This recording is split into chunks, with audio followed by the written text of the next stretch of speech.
ඕනෑම කලා නිර්මාණයක් තුලින් සමාජයට තිළින කරන්නේ රමණීයත්වය හා සාදුත්වයයි. එහෙම නැත්නම් ආනන්දය හා ප්‍රඥාවයි. ඉතින් ගීතයේද මෙම සමාජ වගකීමෙන් අපිට මිදෙන්නට බෑ. රස විඳින්නට රසිකයන්ට හැකිවන්නේ හොඳ ගීත තිබුණොත් පමණයි. එහෙම නැත්නම් වුන් ගීතයක් රස විඳින්නේ නැහැ. ඒ ගීත ලිවීමේ රටාවක් තියෙනවා. ඒකට අපි කියන්නේ පද රටාව කියලා. පද රටාව හොඳට හඳුනාගත් ප්‍රවීණ ගීත රචකයෙකුට මම අද ගුරුතරුවට ආරාධනා කරා. එතුමා මහින්ද චන්ද්‍රසේකරයන්.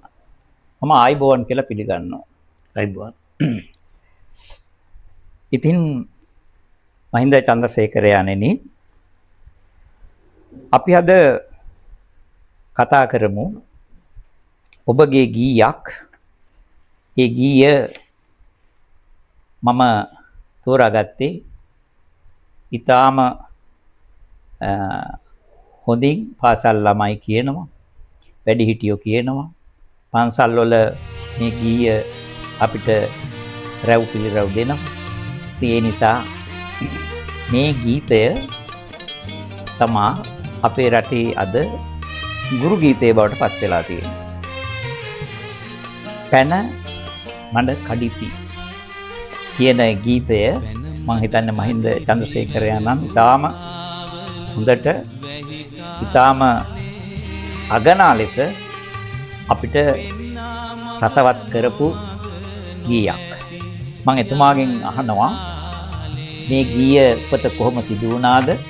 ඒ වගේම මේ උපත ලබන්නට ඒ අත්දැකීම පාදකුනේ මොකද කියලා. උදය ඇතරම ඔබ කිව්වා හරිය ගීතයක් ගීතයකට උපත දෙනකොට එකක් දෙකක් නෙවෙයි සමහර විට අත්දැකීම් කිහිපයක් ඔබ කිව්වා වගේම ගීතයකට උපතක් දෙනකොට අත්දැකීම් එකක් දෙකක් නෙවෙයි සමහර කිහිපයක් ඒ සඳහා වස්තු වෙනවා. මට මේ ගීතය රචනා කරනකොට මට මුලින්ම මතක් වෙන්නේ මගේ ගමේ පුංචි ඉස්කෝලේ මුලින්ම මට හම්බෙච්ච මුල් ගුරු. එතුමා ටිකක් අපූර්ව චරිතයක්.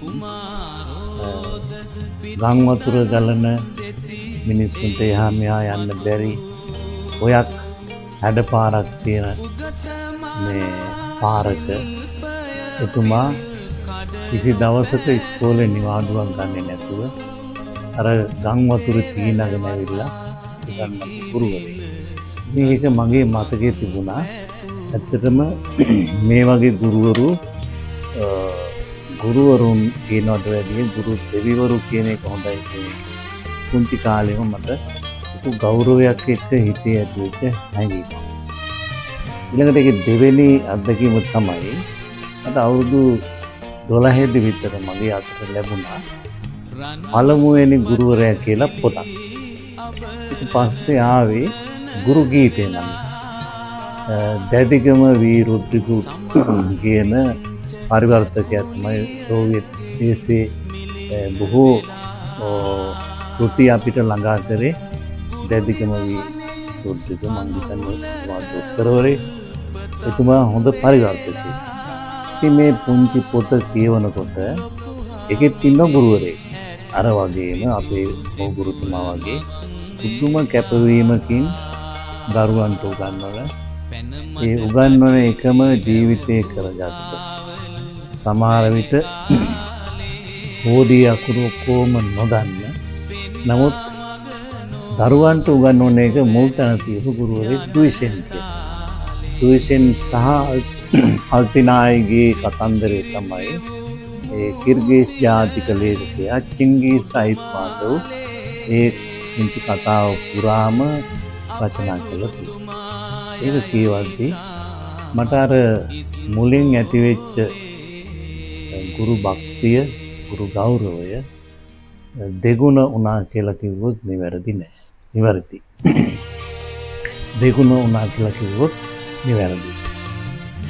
ඊට පස්සේ මටත් ගුරුපත් වීමක් හම්බ වෙලා පානම්පත්තුවට ගියාම පානම් මහාවිද්‍යාලයේ සේවය කරනකොට අපට එකතු වුණ අපූරු ගුරුවරයෙක්, ඊටම වියපත් ගුරුවරයෙක්.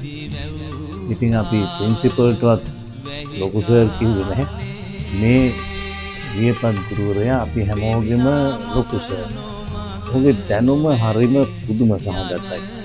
සමහරක් වෙලාවට අපි එතුමා අමාරුයි දාන්න නොයෙක් ප්‍රශ්න අහනවා. සමහරක් මෝඩ ප්‍රශ්න. හැබැයි හැම එකටම එතුමා ගාව උත්තර දුන්නා. ඉතින් පිරුණු කලයක් වගේ බුද්ධිමත් කෙනෙක්. එතුමා දඬුවම් මාරුවකටයි ඇවිල්ලා තිබුණා. ඉතින් මෙන්න මේ කතන්දරේ එතුමා කියන්නේ නැහැ. තනියම විල දරාගෙන හිටියා. මම එක දවසක් එතුමාගෙන් මේ ගැන ඇහුවාම එතුමා මට කිව්වා මෙන්න මෙහෙම තමයි දඬුවම් මාරුවකට ආවේ. ඉතින් මගේ ශිෂ්‍යයෙක් හිටියා දේශපාලනේ. මම එයාටත් කිව්වා. හැබැයි ඉතින් ඒකින් වැඩක් වුණේ නැහැ. ඉතින් මට මේ කතන්දරේ තමයි ආසන්න වශයෙන්ම දැනුනේ. ඒ ලොකු සර් එක්ක මේ කතාව අහලා මූදු වෙරළේ ඉඳලා අපේ ගුරු නිවාසෙට රෑ අඳුරේ ඇවිදගෙන එනකොට මට හිතේ පදවැල කර ඔබ කිව්වා වගේ වචන කීපයක් හිතේ ගොනු වුණා. සිප්කිරි පෙව් මූසිලයන් ඔබමාගේ අපි ගුරුතුමායයි කියනවා. ඉතින් අර Tamanට නොසලකන උඩු මහලේ ඉන්න බොහෝ දෙනා ඉන්න තැනක වුණත් එතුමා ඒ කාර්ය අත්හැරීම ඒ ඉස්කෝලේ යන එක මේ පාපයක් කියලා ඇයි මෙහෙම මිනිස්සුන්ට උගන්වන්නේ කියලා කලකිරෙන්නේ නැතුව තවත් පරපුරක් හදන්න එතුමා කැප වෙලා හිටියා. ඉතින් මෙන්න මේ කාරණා තමයි සියල්ල එකතුනේ. මට හැබැයි මේකෙදි කියන්න ඕන කරපු තව දෙයක් තිබුණා. ඒ තමයි ජාතියක් හදන මිනිස්සු තමයි ගුරුවරු කියන්නේ. අනික හැමෝම විවිධ නිෂ්පාදන කරන්නේ. හැබැයි මේ ජාතියක් හදන ගුරුවරයාට හැම ආණ්ඩුවක්ම හැම රජයක්ම සලකන්නේ තාමත් පහත් විදියට. ඉතින් මෙන්න මේ කාරණෙත් එක්ක අධ්‍යාපන ක්‍රමයේ ලොකු අර්බුදයක්. ඒක අදත් එහෙමයි ඉරත් එහෙමයි. ඉතින් මේ අධ්‍යාපන ක්‍රමයේ අර්බුදය ඇතුලේ යහපත් මිනිසෙකුගේ ඉරණම ගුරුවරයෙකුයි කියන යහපත් මිනිසෙකුගේ ඉරණම පිළිබඳ සහකම්පනයක් ඇති කරන එක තමයි මට ඇත්තටම මේ පදවැලෙන් අවශ්‍ය වෙලා තිබුණේ. බොහොම රසවත්ව බොහොම ගීතවත් ලෙස පරිසරය අලංකාර කරන අපේ සවන්පත් බොහොම වින්දනීය බවට පත් කරන ගීතයක්. ඒක ඔබට මම හිතන්නේ දැන් පසුබිමින් ඇහෙනකොට ඒක කොහොමද කියන එක පැහැදිලි වෙනවා. ඇත්තම මේ ගීතය රචනා කරන්නේ ඔබයි. මේ එතකොට ගායනා කරන්නේ එහෙම නැත්නම් ඒ ගායන ගායකයා එහෙම නැත්නම් මියසි රටාව ලබා දුන් අය ගැන කියනවා නම් යමක් මේ ගීයට. ඔව් දය මේක ඇත්තටම ටිකක් අපූර්ව සිදුවීමක්. මේ පදවැල මම මුලින්ම යොමු කළේ රාජරට සේවය. මේ ගායනා කරන්නේ විශාල කපුගේ.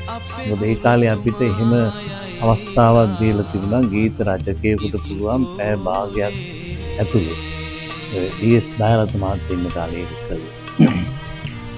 පැය භාගයක් ඇතුළේ තමන්ගේ පදමාලා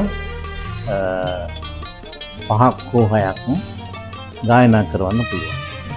ඉතින් අපි මෙහෙදි තනු දාලා අපිට කැමති ගායන ශිල්පීන් යොදාගෙන කරනවා. ඉතින් මෙන්න මෙහෙම කරපු ගීතයක් තමයි මේ පදවැලට හුඟක් දෙම්බැඳගෙන හිටියේ විශාරද කපුගේ. කපුගේ මට යෝජනා කළා මහින්ද මේක මේ ගුරුවරයාගේ ජීවිතය ගැනයි ඒ ජීවිතයේ අර්බුදය ගැනයි කියවෙන අන්තිම ටික මට පොඩ්ඩක් මදි වගේ. ඒක හදමුද? මොකද්ද? කන්මසු පටපිලි අබරන උරන වෙනවා සමන් පිච්ච කැතුලියගේ පිළිම. ගුරු නිවහනේ කඳුලට උල්පතක් වෙලා ලොකුහාමිනේ ඇත බිතු සිතුවමක් වෙලා. ඔන්න ඔය ටික තමයි ශාරද කපුගේ මට යෝජනා කරන්නේ වෙනස් කරන්න. ඒ සමහරක් ඒවා මට කිව්වා මෙන්න මෙහෙම වුණොත් කොහොමද? එහෙම වුණොත් ශාරද කපුගේ ගීත කියන්නේ නැහනේ. මම ඉතින් ඒවා හිතට අරගෙන තව ටිකක් සැර කරලා මේ කේදවාචකේ හුඟක්ම දැනෙන විදිහට මේ පද හතර මම වෙනස් කළා. ඒ වෙනස් කරපු එක ගායනා කරන්න ශාරද කපුගේට බැරි වුණා. මොකද හදිසියෙ වූ අසනීප වෙච්ච හින්දා ඒ පදවැල් ගායනා කළේ අපේ ප්‍රේම් රංජිත් විජේ වික්‍රම කියන මගේ මිත්‍රයා. එහෙම තමයි මුල් ගායනය වුණේ. පස්සේදී අපේ පද රචනා කලාවේ ගුරුවරයා වෙච්ච ස්වර්ණශ්‍රී පණ්ඩාරයන් මේ ගීත යොමු කළා. සුනිල් එදිරිසිංහයන්ට ශාරද සුනිල් එදිරිසිංහයන්ට ඒ කාලේ මම ඔහු හඳුනන්නේ නැහැ. ඒ වගේම සංගීතවත් කරපු ඕන වීරසිංහයන් දන්නේ නැහැ. ඉතින් මේ සම්බන්ධය හැදුනට පස්සේ සුනිල් මට මතක විචිත්‍ර කියලා පත්තරයකට ඉන්ටර්විව් එකක් කරලා තිබුණා. ඒ කියන්නේ තුන්දෙනාගේම ඉන්ටර්විව් කරලා ශ්‍රීනරත්න කියලා මහත්මේ ගාක් ඉස්සර මේ 86 වගේ මේ ගීතය ආපු කාලේ ඒකෙදී සුනිල් කියලා තිබුණා මම හරිය ආසාවෙන් හිටියේ ගුරුවරයෙක් ගැන ගායනා කරන්න. ඒකට හරියටම හරියන වචන ටික මහින්දගෙන් ලැබුණා. ඉතින් මගේ වුමනාව එකෙන් සපුරුණා කියලා බොහොම තෘප්තියෙන් ඔහු කතා කරේ. ඒකයි මේ ගීතේ සම්මාදන පද රචනයේ සංගීතයේ සහ ගායනයේ එකතු සිද්ධ වුණේ මොන ආකාරයකට. මට නම් පෙනෙන්නේ මේ අවසාන කවිය බලනකොට ඇහෙනකොට සීගිරිකි මතන සීගිරි කුරුතුගේ දැනට අවුරුදු 1300ක් විතර. එතකොට ඒ පැරණි ගී නැවත අපිට මතකයට එනවා.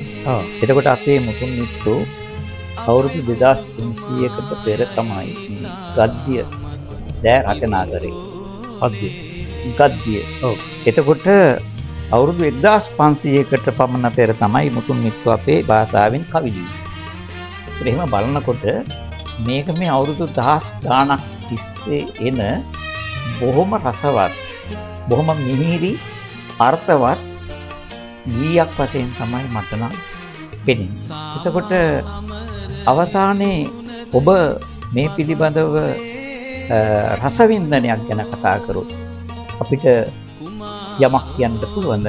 රසවිඳීම පිළිබඳව, ගීයේ රසවින්දනය පිළිබඳව. මේම ගීතය ශ්‍රාවකයා තුළ කම්පනයක් ඇති කරනවා. ඒ කියන්නේ තමන් තුළ ඇතිවෙච්ච කම්පනය සහෘදයා තුළ ඇති කරන්න පුළුවන් නම් සහකම්පනයක් ඇති කරන්න පුළුවන්. ඒක තමයි ගීතේ රසවින්දනය කියලා කියන්නේ.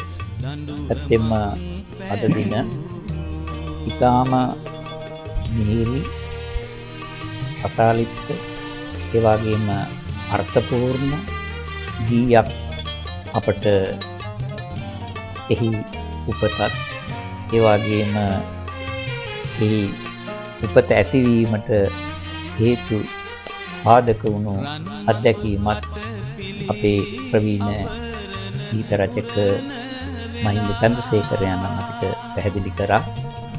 ඉතින් මම එතුමාට නිරෝගී බව පතමි සමගන්නවා. ඔබ සියලු දෙනාට තෙරුවන් සරණයි.